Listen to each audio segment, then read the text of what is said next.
welcome indeed to Knitter Matters Season 3, Episode 3. Thank you so much for taking the time to join me, whether you're watching this live or the replay afterwards. I'm really pleased that you're here. So I'm Cheryl Lampard. I'm an image consultant with my company Style Matters International. And all through my life, my two passions have been sewing and knitting. And knitting in particular is the thing that I do every day, and it gives me great joy. I used to also be the proud owner of a yarn store in Brighton, England, and I'm now a Craft Yarn Council certified knitting instructor. I love teaching when I have my yarn store, and I love it just as much now. Now, if you are coming on tonight, and I realize this isn't our usual day, normally it's Tuesday, and I do want to apologize that there was no live last night. I installed some really clever software so that I could switch from the main camera to a webcam so that you could see my hands without problems. And I was so excited about this. And of course, wouldn't you know it, I did several test runs and they all went beautifully. And then came the moment, nothing, absolutely nothing. And I still haven't sorted it out. There's obviously a setting somewhere that's not working. Don't know what it is. I will find it out, and I promise you at some point we will be using that switching gear. But anyway, thank you for your patience and for bearing with me. And I will have to do the wibbly wobbly thing where I move the camera this time. But anyway, so I'm going to get up now to do that. It may take a moment or two. I'm sorry for any sort of clonks and bashes that you hear.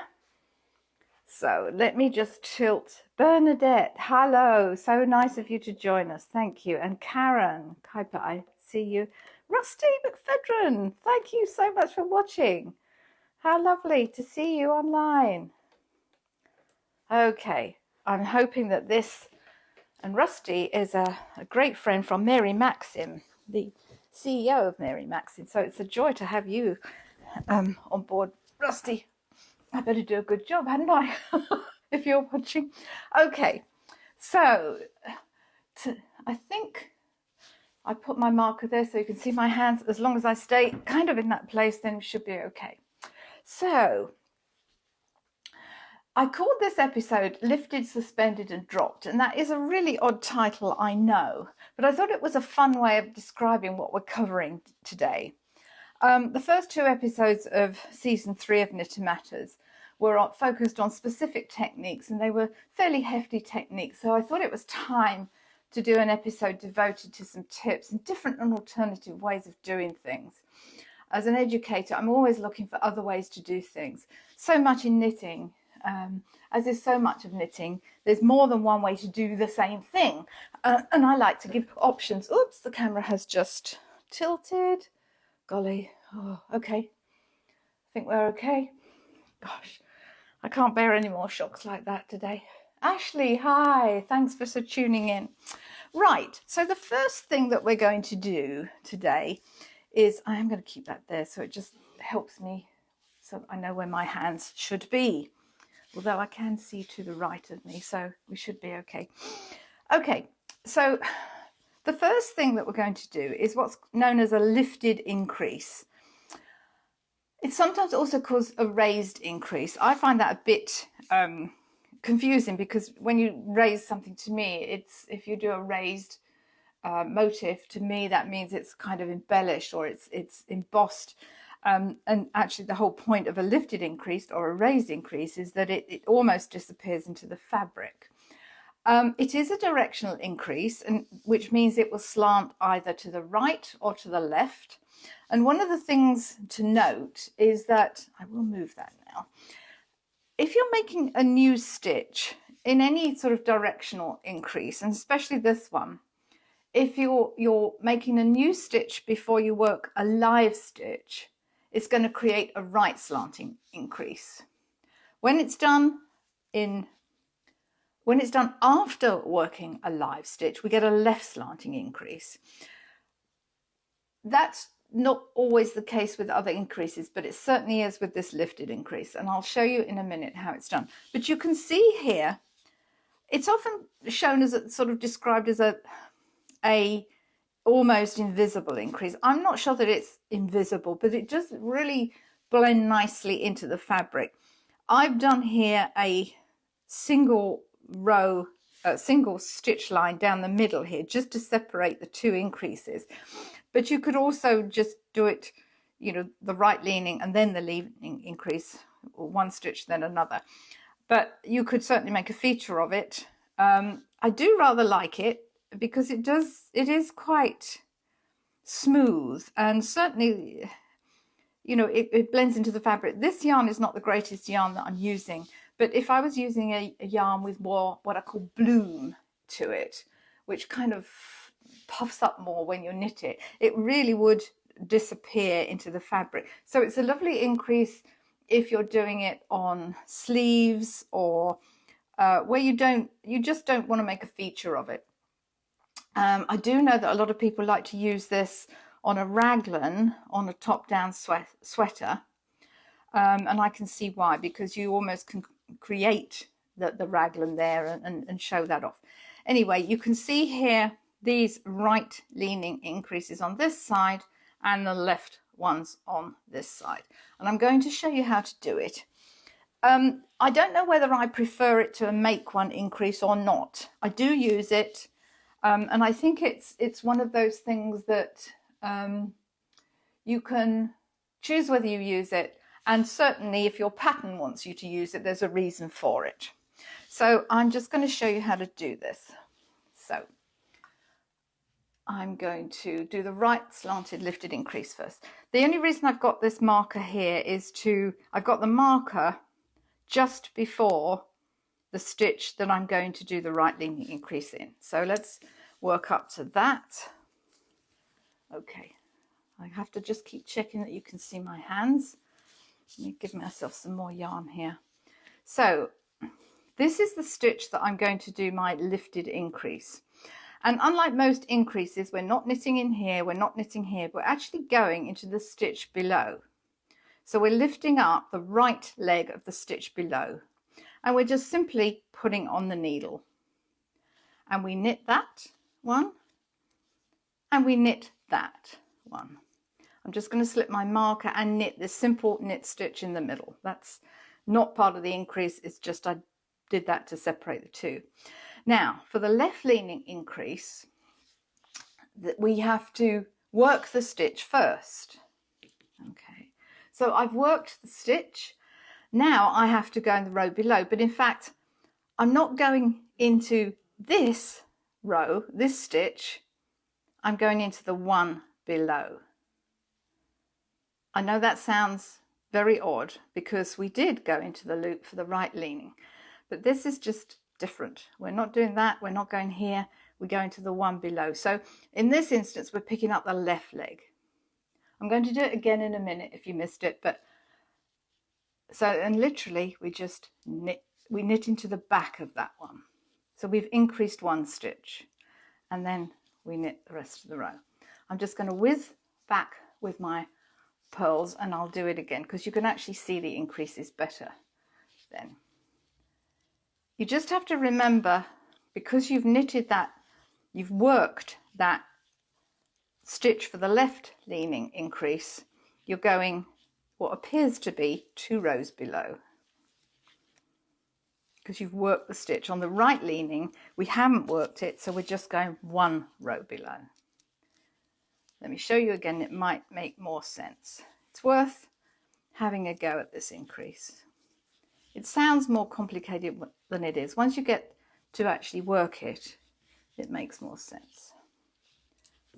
Okay, so you can see we've increased 1 stitch either side. So here we go again. I'm going up to 1 stitch before my marker. This is the stitch that I'm going to make my right leaning increase. Let me see if I can twist slightly so you can see that better. So I'm picking up the right leg of the stitch below the one on the needle, putting it on my left hand needle, knitting it and the stitch next to it. I just do my knit one there. Now I need to do my left leaning increase, so I need to work that stitch first. In this instance, we're not going in, we are going into the left leg. So that's easy enough to remember. Right for the right slant, left for the left slant, but we're going in the row below that. We've just worked this stitch, so we need to go one stitch below that, one row below that, I should say. So I lift that up, keep it on my left hand knit and knit into the back of it. And those are your right and left leaning increases. Worth having a go at. It's a nice alternative to a make one increase, and the fabric sort of grows outwards without perceptible increases on that one. Okay, so it's a good alternative to a make one. Right, next thing I'm going to show you is, so that was our lifted bit. Now I'm going to show you something called a suspended bind off. I'm going to demonstrate it on this sample because there's enough stitches for me to work with. Now this is a great bind off if you tend to cast off or bind off too tightly. This is a great bind off for you. In season 2 episode 5 I showed what I called a semi-suspended bind off, which is basically a sort of a regular bind off, but you just kind of suspend it and stretch it a bit before you finish the stitch and do the pass over. This is a suspended bind off, and it does give you much more flexibility, and it does prevent a too tight bind off. So if you have a natural tendency to bind off too tightly, this is a good one for you. And if you and certainly for new knitters, sometimes new knitters bind off really tightly, or if it's a yarn that your tension goes a bit tight, this is a good one for you. Or anywhere where you need something with a little bit more flexibility. I wouldn't say it's a stretchy bind off, but it does give you a nice even bind off. So what we're going to do, I need to concentrate on this because you've got to work 2 stitches as you normally would. So it's very similar to a standard regular bind off. So my first stitch, I'm going to pull over the second stitch, but I'm not going to drop it off the needle. I'm suspending the stitch here. And I'm then going to knit the next stitch on the needle. As I pull that through, I drop those off. And I just repeat. You should always end up with 2 stitches on your right hand needle. If you accidentally, because we're so used to doing that, if you accidentally realize you've got 1 stitch, easy enough to fix. Just lift that up and put that back, because that's more than likely what you've done. So let's do this again. Lift it over, put it on the left hand needle, keep it there. I'm suspending the stitch. Now I'm going in to knit in the normal way that stitch to the left of it.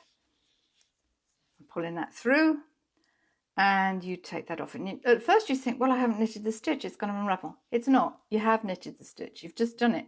You've already done this one, and you're doing that one. You're just taking the 2 loops off at the same time. So a couple more. Over, suspend, knit into the next stitch. Take them both off the needle. Over, suspend, knit, whoops, off. Couple more.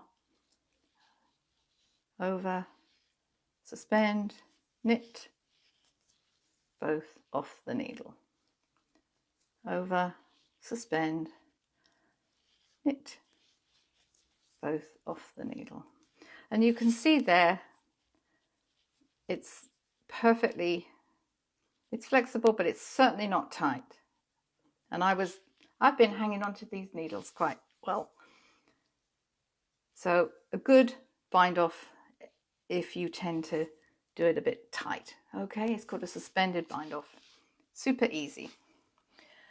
Okay, the next thing then, the last thing, and I've left a bit of time for this one. This is where the dropped element of this lesson comes in, or this class comes in, this episode I mean.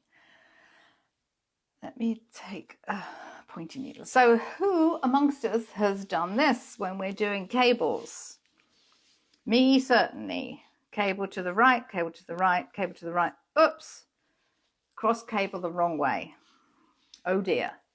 Now, that's not so bad on a little piece like this, but imagine if it's something like a wonderful cricket sweater or a highly cabled sweater where you've got, you know, line upon line of cables, and you've got one that's crossed the wrong way and you don't discover it until you're a few rows up or you're about to do the next cable. Oh my goodness.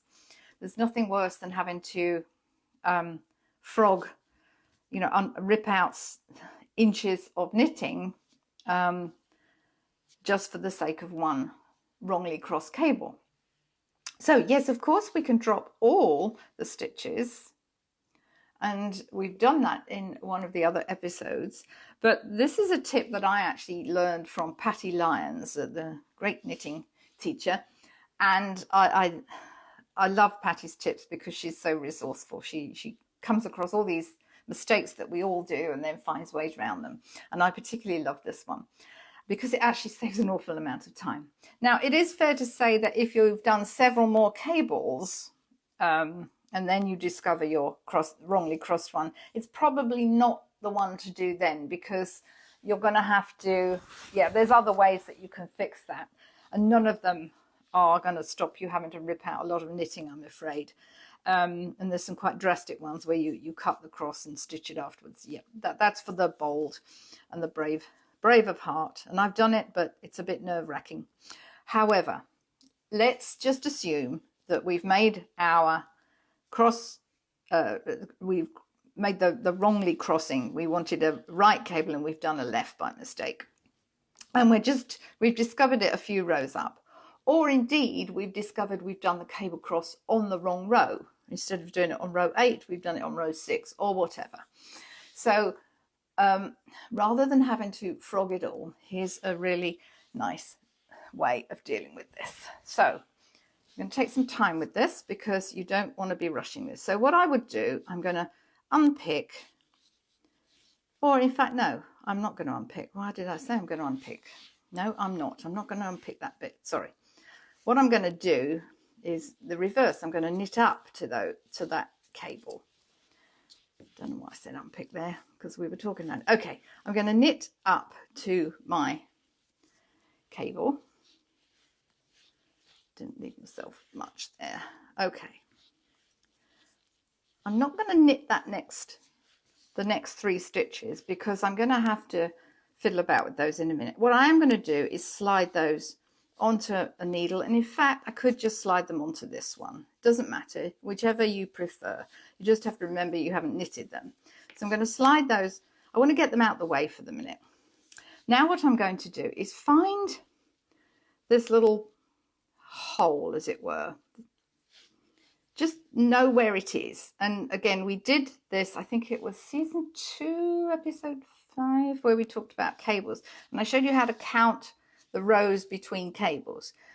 One of the things you need to do is find that little hole there where your twist takes place. So for the moment, I'm just going to leave that there. Now, here's the scary bit. Now what I'm going to do is very carefully take these 3 stitches off the needle. Oh, but I'm only dropping 3 stitches. I'm not dropping all 6. I am going to do this very carefully because I don't want it running away with me. And it looks horrific when you see all the yarn coming out. But trust me, you'll thank me for this later, as I thanked Patty for showing it to me. So you want to go down to where you have made that crossed cable. And Patty always says, when you think you're done, you're probably not. You have to do another row because you want to make quite sure. See, that looks like you're there, but you're not. You're actually not there yet. You need to pick that last row. You need to unpick that row. Oh, no, we are there. Yep, we're there. Okay. Now what I'm going to do is just grab these. Am I there? No, she's right. You've got, when you think you're there, you've got to take that other one out. Okay, now we're there. I'm going to grab those 3 stitches. And you know now, as soon as you can do that and pull that away from the rest of the cable, you know you're right. You know you've pulled out the right amount of rows. And Patty's right. You think you're there. It's one more row. Right, now what I'm going to do now is put these 3 stitches. I just split that yarn, so let me just save that one, get that right, on one of these locking stitch markers or place markers. You want one of these locking ones.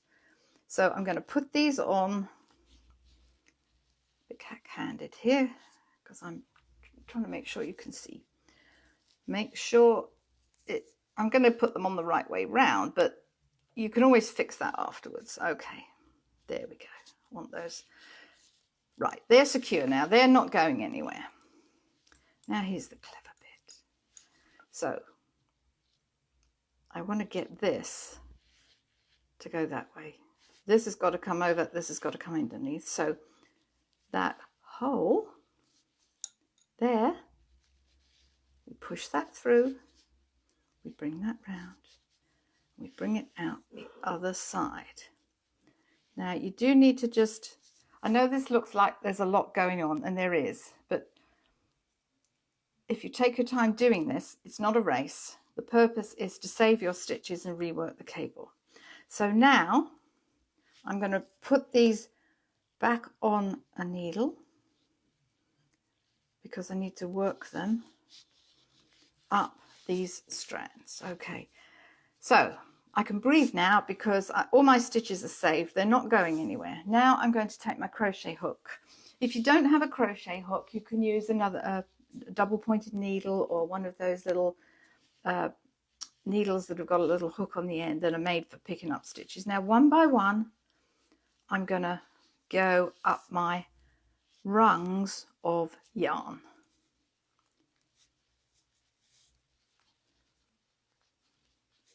This is where you need sort of octopus hands, and you do need to just be careful that you're going row by row. But it's much easier doing this with 3 stitches than it is with 6, rather than pulling out the entire cable. You can see what you're doing. Much easier. Okay, there we go. Next one. Oops. Next one. Then that one. Then that one. Okay, that's my first stitch saved. I'm going to pop it on my right hand needle. I've still got to knit these, but I just want to make sure they're secure. Next one. Crochet hook. I've twisted that. Need to go in the other way. Again, if you twist them, try and fix it before you get too far up. Otherwise, you're going to have to go down again, which you don't want to do. Whoops. There we go. That's why you need octopus hands here. You need more than one pair. But if you do it slowly, it's fine. There we go. Going up my rungs. That first stitch is always the tricky one because you've got so many loose threads, and by the time you do the second one it's easier. It's even easier by the time you've done the third one. Popping that on my right hand needle there. Right, here we go with this one. Just make sure I get it the right way round and don't twist it. Although if you do twist it the wrong way round, if you put it on the needle, position it wrongly, by the time it's tucked behind that crossover it's not going to show. But for the sake of good order, we want to try and get it right. We want to get it right. Here we go. So think how much easier this is for just a wrongly placed cable, if it's in the wrong row, or a wrongly crossed one. So much better than having to pull out inches of lovely cable work. Right, now I can put those back on my needle, get my cable ready to knit, and I can't because I cut my yarn off, and I'm going to play yarn chicken, but let's assume that's on a ball of yarn. Now if you need to do a bit of kind of easing in the stitches, you can with your needle. By the time that's all done, finished, you'd never know. I love that tip. There we go. So that's how to fix a wrongly twisted cable. Well, I really hope you found those tips and techniques helpful. I do want to just mention before I sign. Oh, Margaret Houston is watching. Hi, Margaret. Thank you for joining us. I do want to just mention that in the last couple of weeks, I typed up all the playlists, the 2 playlists for season 1 and season 2. If you've been following my Knit and Matters page, you'll know that I posted them, one last week and one the week before. They did actually take a long time to do, and I was very happy to have done them though, because it reminded me of all the techniques that we've done, and it gave me sort of inspiration for more episodes of Knit and Matters. But anyway, what I did was typed up which episode had what content was in each episode. So if you want those playlists, you can print off the JPEG from the relevant posts on the Knit and Matters Facebook page. But if you want it as a PDF, just private message me or email me at cheryl@knitandmatters.com. cheryl@knitandmatters.com, and I'll gladly send you a PDF. If you private message me, don't forget to give me your email address. I did have a few messages and people had forgotten to give me their email address, so I had to sort of follow up with them, which is fine. But I just don't want you to put your email address in the threads below for your own security. Just private message me or just print them off as a JPEG. So the other I'm going to switch the camera back to sign off to you properly. And Eileen McGowan-Reid is watching. So nice to see you join us. Thank you. Okay. Okay. Rush back to my seat. So, oh, I think I'm a bit wonky. No surprise there. Nothing new there then. Anyway, so I am, exciting for me. My husband and I have found a new home in Pennsylvania. Where we are at the moment is just temporary. So we have found a new home. So over the next few weeks, we will be moving house, which is very exciting. So it's probably going to be a bit hit and miss for a couple of Knit and Matters until we get settled in. But the great news is I will have a dedicated studio and all my tools and supplies will be back again with me, out of storage and back in our new home and in my studio, which is wonderful. So I will keep you posted, obviously, of when the next Knit and Matters will be, but do bear with me and forgive me if I can't do it for a week or so, or it's a bit sporadic. But I will absolutely let you know when the next episode is coming up. So as always, this episode and all others is uploaded to our Knit and Matters page and to our YouTube channel of the same name. That I do think they're easier to find if you go to YouTube, and if you do go to YouTube, don't forget to subscribe. That way you'll get every episode when it's any new episodes uploaded, you'll automatically go in your subscription feed. So I hope you enjoyed today's episode, season 3, episode 3, and until next time, thank you so much for joining me. Stay well, stay safe, and stay knitting. See you again soon. Bye bye.